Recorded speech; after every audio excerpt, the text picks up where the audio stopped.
right? So then we have our 4 prohibitions, right? And verse 21 is the key verse, right? We'll knock that out right away. They write this letter. The intention behind this whole letter is because verse 21. Do you want to go ahead and read that? Right. That verse? So yeah, it's because it's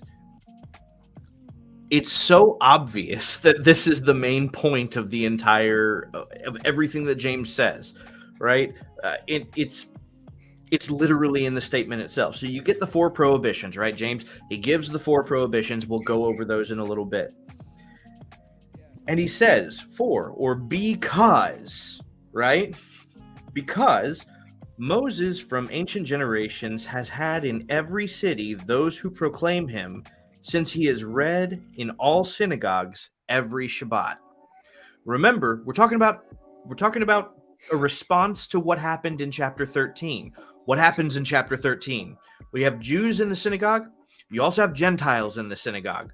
And then some animosity gets built up between Jews and Gentiles, and whether or not the Gentiles belong in the synagogue, whether or not they can be or are allowed to be in the synagogue, right? And so the whole discussion is, well, they have to convert and learn the law of Moses, right?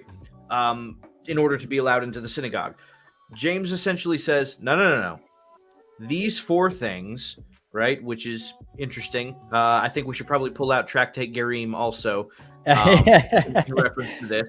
But yeah, James says, no. These 4 things, why? Why only these 4 things?